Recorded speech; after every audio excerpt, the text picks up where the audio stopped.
तो देखिए अब हम लोग स्टार्ट करेंगे topic number 5.3 distance between two points. तो आपके इग्नू के कंटेंट में इस टॉपिक में जितनी भी चीजें दी गई हैं मैंने उनको 4 पार्ट में डिवाइड कर दिया है। पहले हम लोग करेंगे टॉपिक 5.3 डिस्टेंस फॉर्मूला, उसके बाद topic 5.3.2 mid point between two points, उसके बाद टॉपिक 5.3.3 प्रीवियस प्रैक्टिस क्वेश्चन, उसके बाद टॉपिक 5.3.4 प्रीवियस ईयर क्वेश्चंस। ठीक है, तो स्टार्ट करते हैं टॉपिक 5.3.1 से, डिस्टेंस फॉर्मूला से।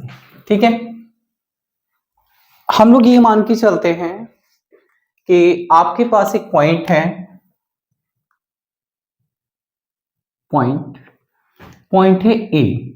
इसमें आपको x की एक वैल्यू दी है, इट इज x1, और y की भी एक वैल्यू दी है, it is y1 for example. इस पॉइंट को मैं ले लेता हूं फॉर एग्जांपल 4 and 1। इसका मतलब है x की वैल्यू आपको 4 गिवन है और y की वैल्यू आपको 1 गिवन है ना।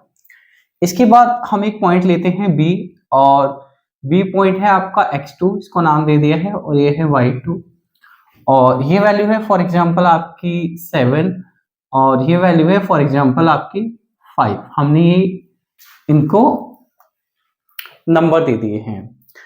आपका क्या काम है? आपका काम ये है कि आपको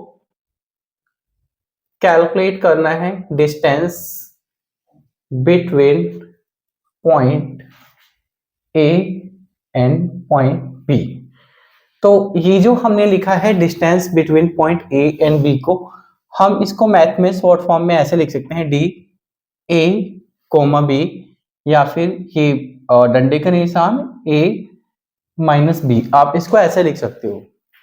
इसको कैलकुलेट करने का एक फॉर्मूला होता है, ये फॉर्मूला कैसे आया है ये भी अभी मैं आपको बताऊंगा। It is x2 minus x1 square plus y2 minus y1 का स्क्वायर। तो पहले हम लोग, ये तो आपको समझ में आ गया, it is distance between a minus B, और इसको ऐसे भी हम लोग लिख सकते हैं, दो तरीके से इसको लिख सकते हैं। इसको क्या रीड करते हैं ये थोड़ा सा हमारे लिए समझना जरूरी है। वैसे तो आप इसको distance between a minus B बोल सकते हो, लेकिन रियलिटी में अगर हम इसको पढ़ें तो हम इसको पढ़ेंगे एब्सोल्यूट वैल्यू ऑफ डिफरेंस यानी जो माइनस का साइन है, ठीक है, between point A and B. ये जो आपको तो डंडे दिख रहे हैं, ये एब्सोल्यूट, इनको हम एब्सोल्यूट वैल्यू पढ़ते हैं। इसको हम लोग पढ़ेंगे वैसे mod of A minus B, तो इसको आप एब्सोल्यूट वैल्यू इन डंडों को या फिर मोड बोलते हो। इनका काम क्या होता है? इनका काम ये होता है, जैसे आप दो पॉइंट के बीच में डिस्टेंस निकाल रहे हो, और मान लीजिए हमारा पॉइंट ए है 10 और मान लीजिए पॉइंट बी है हमारा 7, ठीक है। तो अगर हम इनका डिस्टेंस निकालेंगे तो +3 आएगा। ये कई बार ऐसा भी होता है, मान लीजिए ये है आपका 10 और बी पॉइंट है आपका 25, तो सब्ट्रैक्ट करोगे -15 आएगा। अब डिस्टेंस कभी माइनस में नहीं होता है, कुछ ऐसे वेरिएबल्स होते हैं जो कभी माइनस में नहीं होते हैं, तो डिस्टेंस कभी माइनस में नहीं होता, इसलिए -15 को भी हम +15 ही लिखेंगे। ये जो साइन है एब्सोल्यूट वैल्यू का, ये माइनस के साइन को इग्नोर कर देता है। तो इसके अंदर अगर प्लस की वैल्यू है तो भी वो प्लस की ही रहेगी, इसके अंदर अगर माइनस की वैल्यू है तो भी माइनस की ही रहेगी, सॉरी तो भी वो प्लस की हो जाएगी। तो एब्सोल्यूट वैल्यू का यूज होता है माइनस के साइन को इग्नोर करने के लिए, क्योंकि कुछ ऐसे कॉन्सेप्ट होते हैं जहां माइनस के साइन को नहीं लिया जाता है, उनमें से डिस्टेंस भी एक है। तो अगर हम इस फॉर्मूले को यूज करें और इन दोनों पॉइंट के बीच के डिस्टेंस को कैलकुलेट करते हैं, तो आप इसको इस तरीके से कैलकुलेट करोगे, आप x2 की वैल्यू पुट करोगे, ठीक है, जो कि है आपकी 7, माइनस x1 की वैल्यू पुट करोगे जो कि है आपकी 4, इसका स्क्वायर, इसके बाद y2 की वैल्यू यानी कि 5, और इसके बाद 1 का स्क्वायर। तो 7 - 4 हो गया आपका 3, इधर 5 - 1 हो गया आपका 4, तो ये हो गया है आपके पास 9 और ये हो गया आपके पास 16, ये हो गया 25। देखिए अगर आप 25 का स्क्वायर रूट निकालोगे तो स्क्वायर रूट कैलकुलेट करने पे हमेशा दो वैल्यू आती है, एक प्लस का 5 आएगा, ठीक है, और एक माइनस का 5 आएगा। क्योंकि डिस्टेंस कभी माइनस में नहीं होता है तो हम इसकी हमेशा एब्सोल्यूट वैल्यू निकालते हैं, यानी कि हम माइनस के साइन को इग्नोर कर देंगे, इसको हम नहीं लेंगे, हम सिर्फ और सिर्फ प्लस की वैल्यू को ही लेंगे। अदरवाइज स्क्वायर रूट हमेशा दो आंसर देता है, ये आपको ध्यान रखना है। तो हमारा आंसर आया 5 इस डिस्टेंस फॉर्मूले को यूज करके। क्वेश्चन ये क्रिएट होता है कि ये फॉर्मूला कैसे आया, तो हम इस फॉर्मूले के प्रूफ को समझते हैं, ठीक है। इसके लिए मैंने ये वर्टिकल एक्सिस ले लिया है y और ये मैंने हॉरिजॉन्टल एक्सिस ले लिया है x। हम लोग ये मान लेते हैं x की हमारी जो इनिशियल वैल्यू है वह है फॉर एग्जांपल 4, x की जो हमारी वैल्यू है पहले थी हमारी वैल्यू x1 मान लेते हैं इसको, और आपकी जो y की वैल्यू है वो है फॉर एग्जांपल y1, ठीक है। तो अब अगर मैं x1 और y1 को कनेक्ट करता हूं तो मुझे एक पॉइंट मिलता है a, it is x1 and it is y1, ये पॉइंट, ठीक है। उसके बाद एक दूसरा पॉइंट लेते हैं, मान लीजिए आपकी जो x की वैल्यू है वो इंक्रीज हो गई है और वो x1 से इंक्रीज होके हो गई है x2, ठीक है। तो आप यहाँ पे समझ लीजिए जब आप x1 से लेकर x2 तक आते हो, ठीक है, यहां से यहां पर आए तो x में चेंज हो गया है, चेंज इन x। तो अगर आप x के चेंज को कैलकुलेट करोगे, हम इकोनॉमिक्स में चेंज के लिए डेल्टा यूज करते हैं, इट इज डेल्टा। तो x1 से x2 पर आते हो तो चेंज इन x हुआ, चेंज इन x क्या हुआ, डेल्टा x। तो अगर आप x1 x2 यानी डेल्टा x को कैलकुलेट करोगे कि x1 में कितना चेंज हुआ है, तो आप यहां देख सकते हो, जैसे अगर मैं मानूं हमने इसको माना था 4 और इसको माना था फॉर एग्जांपल 7, ठीक है। तो अब 4 से 7 पे आए हो, चेंज कितना हुआ, 3 का चेंज हुआ है। वो 3 का चेंज आपने निकाला कैसे, आप हमेशा नई वाली वैल्यू में से पुरानी वाली वैल्यू को सब्ट्रैक्ट करोगे। तो इसके लिए हमारी जो वैल्यू है x2 माइनस x1, इसको हम सब्ट्रैक्ट करेंगे, ये डिस्टेंस है आपका x1 से लेकर x2 का, जो कि है 7 माइनस 4 इज इक्वल टू 3, ठीक है। इसके बाद इसी तरह से मान लीजिए मैंने y की वैल्यू को भी इंक्रीज कर दिया, हमने y की वैल्यू को इंक्रीज कर दिया है यहां से लेकर और फॉर एग्जांपल यहां तक, इट इज y2 जो कि 5 है। तो अब आप देखोगे आपकी y की वैल्यू में भी चेंज हुआ है, पहले ये 1 थी अभी 5 हो गई है। तो अगर हम इसी तरीके से y1 से लेकर y2 का अगर चेंज देखें डेल्टा y, तो ये भी होगा y2 माइनस y1। इन दोनों पॉइंट्स को अगर मैं कनेक्ट करता हूं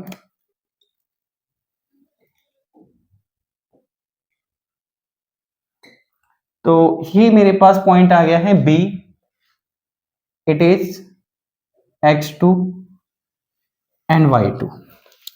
इन दोनों पॉइंट को हम कनेक्ट कर देते हैं।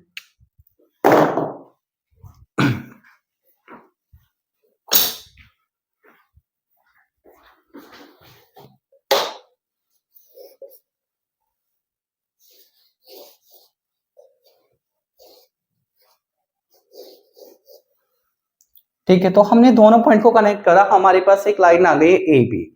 अब हमें क्या कैलकुलेट करना है, हमें निकालना है डिस्टेंस बिटवीन ए बी। तो डिस्टेंस बिटवीन ए बी को कैलकुलेट करने का ये जो फॉर्मूला है, इसका प्रूफ देखिए अब कैसे आता है। इसके लिए मैं यहां से एक लाइन ड्रॉ करूंगा, या आप कह सकते हो इस लाइन पे मैंने एक परपेंडिकुलर डाला ये रेड कलर से, ठीक है, और इस पॉइंट को नाम दे दिया मैंने for example it is C. अब आप देखोगे तो यहाँ पे ये 90 डिग्री का एंगल बन रहा है, ठीक है, और एक राइट एंगल ट्राइंगल हो गया है। तो राइट एंगल ट्राइंगल में आपने स्कूल में पढ़ा था, हम पाइथागोरस थ्योरम पढ़ते हैं। पाइथागोरस थ्योरम क्या होती है, वो होती है हाइपोटेनियस का square plus is equal to base का स्क्वायर प्लस परपेंडिकुलर का स्क्वायर, ये होती है। तो यहाँ पे हमारा जो हाइपोटेनियस है वो लाइन है A B, it is A B का स्क्वायर। आपका जो बेस है वो है लाइन ए सी, ठीक है, और आपका जो परपेंडिकुलर है वो है B C plus B C का स्क्वायर, ठीक है। अब देखिए जो ए सी है ये ए सी किसके इक्वल है, x1 और x2 के, यानी कि ये x1 और x2 किसके इक्वल है, ये ए सी के इक्वल है। इसी तरह से आपको जो बी सी है ये किसके इक्वल है, y1 और y2 के इक्वल है, तो ये हो गया आपके बी सी के इक्वल, ठीक है। इसको मैं हटा देता हूँ यहां से, ये हो गया हमारा ए सी और ये हो गया हमारा बी सी। तो आप ए सी की जगह क्या लिख सकते हो, x2 माइनस x1 का स्क्वायर, ठीक है, और बी सी की जगह क्या लिख सकते हो आप, y2 माइनस y1 का स्क्वायर। और ये जो आपके पास स्क्वायर है इसको आप राइट हैंड साइड लेके आना। जब आप इसको राइट हैंड साइड लेके आओगे तो ये आपका कन्वर्ट हो जाएगा किसमें, स्क्वायर रूट में। ये मैंने आपको इस फॉर्मूले का प्रूफ बता दिया है, ठीक है। चलिए अब हम एक एग्जांपल लेते हैं और एग्जांपल आपकी स्क्रीन पर है, आप इस एग्जांपल को देख लीजिए। एग्जांपल में आपको एक पॉइंट दिया है ए, ये पॉइंट है आपका 18 एंड 8 और आपको पॉइंट दिया है 10 एंड 2। आपको इन दोनों के बीच का डिस्टेंस निकालना है। तो इन दोनों के बीच का डिस्टेंस आप कैसे निकालोगे, फॉर्मूला लगाओगे 10 माइनस 18 और 2 माइनस 8, इन दोनों को सब्ट्रैक्ट करोगे -8, इन दोनों को सब्ट्रैक्ट करोगे -6, -8 का स्क्वायर होता है 64, इसका स्क्वायर हो जाएगा आपका 36, इन दोनों को ऐड करोगे 100 आएगा और ये हो गया आपके पास 10 माइनस का साइन हम नहीं लेंगे, ठीक है। तो ये एग्जांपल हो गया। इसके बाद हम लोगों को पढ़ना है टॉपिक 5.3.2, टॉपिक का नाम है mid point between 2 point.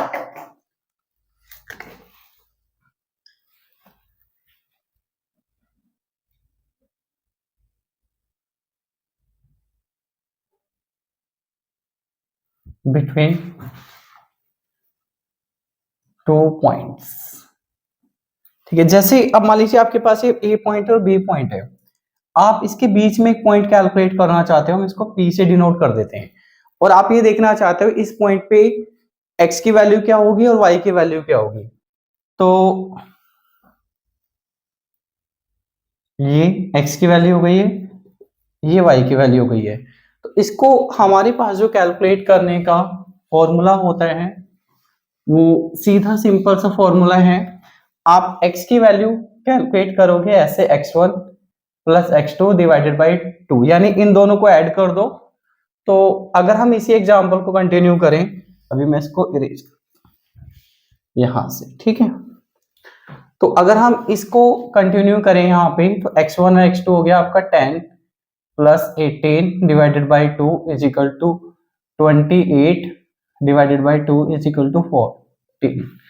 y की वैल्यू कैलकुलेट करने का फॉर्मूला होगा आपका y1 plus y2 divided by 2, ये हो जाएगा आपका y1 यानी कि आपका 8 plus 2 divided by 2 is equal to 10 divided by 2 is equal to 5। तो आप इस तरह से मिड पॉइंट निकालोगे, ठीक है। तो अब हम लोग बात करते हैं, ये हमारे पास पॉइंट आ गया है, ये पॉइंट क्या हो गया है, ये x आ गया है, और ये पॉइंट क्या आ गया है, ये आ गया आपके पास y। अब हम टॉपिक करेंगे 5.3.3, 2 प्रैक्टिस क्वेश्चन, उसके बाद इस टॉपिक से रिलेटेड प्रीवियस ईयर के क्वेश्चंस।